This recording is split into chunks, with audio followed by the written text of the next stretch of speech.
Alright guys, Touchgrip here, back again today with some more Call of Duty related news. Hope you guys enjoyed yesterday's video on whether Scump and Formal could potentially team up again further down the line. That's really how I want to start this video, talking through a couple of other things that have come up from Formal related to it. And yeah, let's just crack on with it. Like if you guys enjoy the video, subscribe if you are new as always, I would greatly appreciate it. So this is a thing that, you know, Formal put up. I will link this clip down below in the description if you guys do want to check it out. Now this is from you know, a couple of days ago, I guess, from when you guys are watching this video. I didn't put it in yesterday's video because I wasn't aware it existed, but here we go. And effectively what he says was, I can't play it on screen unfortunately because the music is just so obnoxiously loud. But he gets a question that asks him, you know, you've been milking the Green Wall fans, kind of, you know, he's been baiting a little bit. I'll show you another tweet as an example of that in just a second, on what you said on stream earlier. And what he said on stream earlier, which is another clip which no longer exists as far as I can tell, which I would have been able to play on stream, but I tried to look it up this morning and you know, it just didn't play for me. It's clip seems to have been deleted. Interesting, but in that clip effectively he follows up from what Scump said when Scump talked about his dream team in yesterday's video. Formal said his dream team was just Scump and no one else matters, right? Which is kind of jokingly, which is kind of what this is implying. But for real, would you ever consider teaming with Scump again? You would be the instant clout machine. And Formal effectively says he's not opposed to it. We'll just have to see what happens.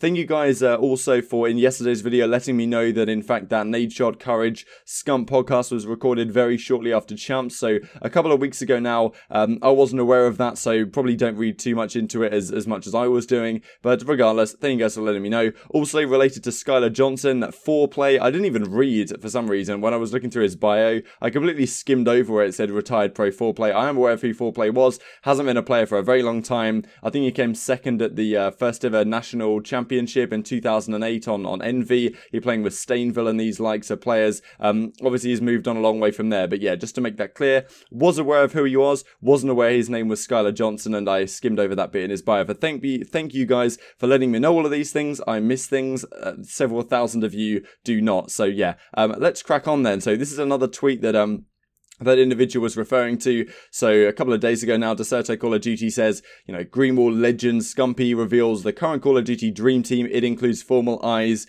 and Formal comes back with T2P. So a little bit of interesting stuff. Yesterday, I thought I'd bring this to your guys' attention as well. The Counter-Strike Global Offensive Major is on right now in Berlin, hosted by StarLadder, and there was a really big matchup yesterday. Team Liquid versus Astralis. A lot of people thought this could be the grand finals. Ended up being a quarterfinal. Obviously, this isn't a Counter-Strike channel, so I'm not going to go in depth here. But Nafly, one of the players on Team Liquid, fell off the map at one point. I'll share with you guys the clip just now. Keep an eye on player number 6, and when Naf takes his tumble off the map. Stewie out of the fight, but he goes through to try and help out Elise. They've got the crossfire, they've got the setup, and they're going to be able to shut the first 2 players coming through right down. Dupree gets 1 in return, but now time is running out, only 17 seconds. And they can't get through this smoke. Astralis, they might have made a big mistake here. Twist is going to be going down. Nav, oh no, he falls off the building, and now Dupree with the kill, and the final one for Magis. So just after this round, Naf put Clayster in the chat, and you know, Zipnix, Dupree, and Magisk all reply with you know, understanding the reference, which I thought was pretty damn cool. Nafly replies with this tweet: GG well played Astralis, me falling off the map on Vertigo, and a picture of Clayster just disappearing. So pretty cool how the Clayster falling off the map meme, which I'm pretty sure originated in, I'm guessing, Infinite Warfare. I don't, maybe Black Ops 3, even though, yeah, probably, but actually no, it must have been Black Ops 3, right? Because he fell off the map on Redwood a lot. Definitely continued into Infinite Warfare as well, because he did it a fair bit on that as well. I think it was Black Ops 3 where it really started, and it's cool to see how that has kind of transcended esports and is now something that a lot of the CSGO pros who do follow Call of Duty to some degree, I know that I've seen Zipnix especially tweeting about Call of Duty from time to time, you know, implying that they watch it from time to time as well. But it's cool to see how that has kind of transcended esports, and this is now a thing that we're seeing all over the place. Moving onwards then, Clover Talent. Thought this was interesting to bring to your guys' attention. These guys have picked up a number of Call of Duty players to represent in the next season as an agency. Redefining reinforcement in esports. Premium legal services stem from the sports industry. Expert digital marketing strategies for brand development. Endorsement opportunity for financial enhancement. Luck is not enough. Learn more. Clovertalent.gg. So Interesting stuff. These guys as of now only have about 500 odd followers, but I'm pretty sure they've only just about started up their, not their organization, but started up their Twitter account. A good reply here from Sunless Khan. I'm not exactly aware of who this guy is, but a YouTube Twitch partner, 350,000 subscribers. He says the following is a pretty damn good endorsement. My life got 10 times easier when I signed with Clover. Can't recommend them enough. As a content creator who wants to devote as much time as possible to actually creating, these guys help so much with the business side, especially digital marketing strategies and the like. So these are the tweets that have come out from Clover. Spacely has signed with them. Nice little statement from him. Breath of fresh air. So, we're seeing Bad Moon Talent come into the fray with Vicento and Andrew Drake, formerly of Activision Blizzard. Of course, Vicento, you guys all know who that is. And a few guys signing with them. I think Temp, Kenny, is Kenny one? I think Kenny might be one. And Enable as well. And what's the other Oak boy called that I'm missing? JCab, of course. How could I forget him? So Spacely signing with Clover Talent. That will become relevant in a second when we look at this Gen.G situation. Also, Royalty, grateful to be represented by a hardworking group with a ton of industry knowledge. Zero as well, pretty big name, probably one of the very best players here to have signed with them. Recognized as one of the deadliest ARs, really one of the deadliest all-around players because he's pretty much done every role at one point in his career. Believe as well, interesting player that was on, I think, he was on Elevate right towards the end of the season. I think they picked him up. Blazd, one of the best slayers in the league, I thought was quite funny, but Blazd is on Clover Talent now. Brack as well, another big name. Imrui is also, and I think that finishes off the tweets that they've done. But when you have a look at their website, which is really rather nice, you see more players. So we have Jetly here. I'll just scroll through them. Emery's, Skies, another player. So we have Believe as well. Royalty, Mayhem, another individual. So quite a few players here of signs, and this is Proto as well, and Exotic. So some names that weren't tweeted out, but have actually, it turned out, it signs with this talent organization. So you're looking forward to seeing how this goes into the future. Very interesting development for Call of Duty, of course. Kleenex, big name from Call of Duty Champs on that Singularity team that placed top 12, I believe, at the end of the day. I'm a restricted free agent going into the 2020 season. This is a guy that honestly, a lot of the less hard-working pros that maybe their best years are behind them, this is a kind of player that would really liven up a team.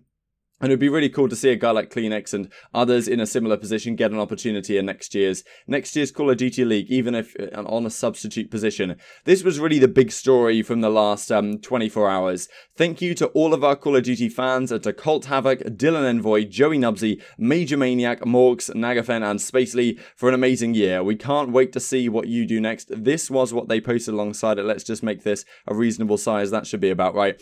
This has been an incredibly rewarding year for Gen.G in competitive Call of Duty. It's always nice to win, especially when it comes with top two major finishes. Unfortunately, it didn't obviously get a victory in the end, but came very, very close to it. Championships wasn't quite, the World Championships even, wasn't great for them, top 32, but at the end of the day, a team that did really, really well, to be honest, on the whole in the year did Gen.G. I think a lot of people weren't expecting them to make grand finals when this team was first formed. Of course, Envoy even really did spice it up. So Mike, so Spacely, and Major Maniac, Nagafen, Havoc, Morgs, Dylan Envoy, of course, and Joey Nubsy.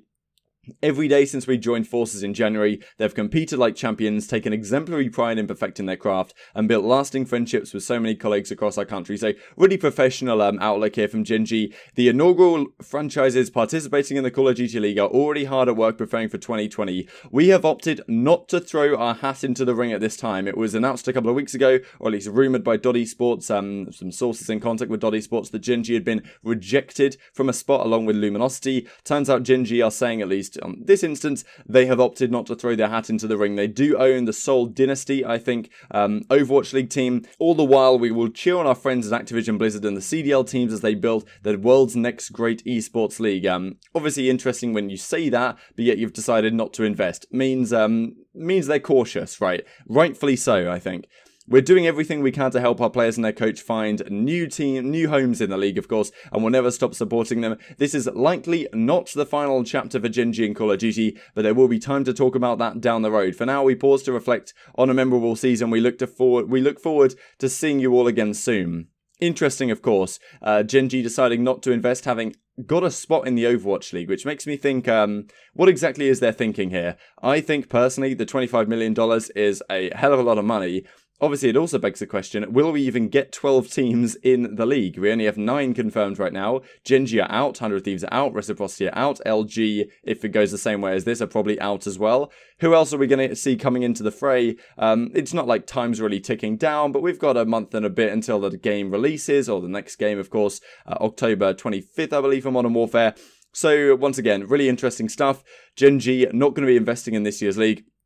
Be interested to hear your thoughts on that. A couple of things that I thought would spark your guys' imagination before we finish the video. CoD Toronto tweeted this. We just took a DNA test. Turns out we are 100% North. And some excellent individual on Reddit came up with the idea of, you know, what's the best Canadian team you could possibly make? So if you were going to make a Canadian team and you were just going to get all Canadian, where would you start? Well, obviously you're going to start with Dashi. I think you're probably going to put Karma in there, and I think you're going to put Gunless in there. I think those 3 are pretty damn obvious that you start your team with Dashi, Karma, and Gunless. The rest of your team is interesting. It depends which way you want to go with it. Illy, of course, a big top prospect right now. A lot of people on the Reddit in this comment thread right here were saying how, you know, let's put Illy in the team. It makes a lot of sense. Royalty as well, another name that Brian Saint descends here. He was insanely good at the end of the year once he joined his team, and we gave him more freedom in terms of his role. Matt, that's Royalty, is honestly one of the most talented players I've had the pleasure to work with, but Exotic over Royalty would be an interesting one.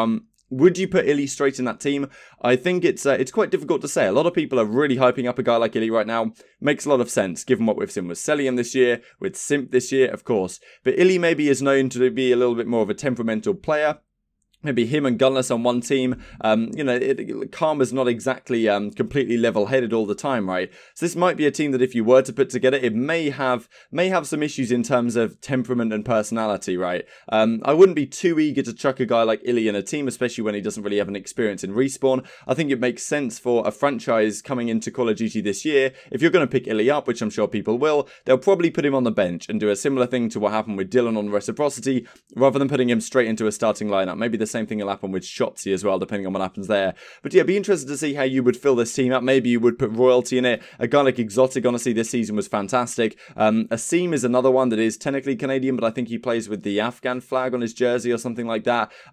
Mayhem as well, another player who was pretty damn solid this year. Of course, if you do want to build a team, you need to have some really aggressive players on it. So it makes sense to have guys like Asim, Royalty, and Illy. You don't want to stack your team with, I mean, Exotic did use an SMG at times this year, but on the whole, he tends to be a slower player. So having Karma, Dashi, Exotic, and Gunless probably would be, it depends. It's Modern Warfare. The game will play differently to Black Ops 4. Difficult to build a team for Modern Warfare when you don't really know how it's going to play yet. But I thought I'd run that past you guys, and that just about finishes off the video. So I hope you guys enjoyed it. Like if you did, subscribe if you are new as always. I'd greatly appreciate it. Thanks for watching as always, and I'll see you next time. I got one. Nice, Joe. Nice, Joe. Good shit, baby. 5-5, baby. Come on.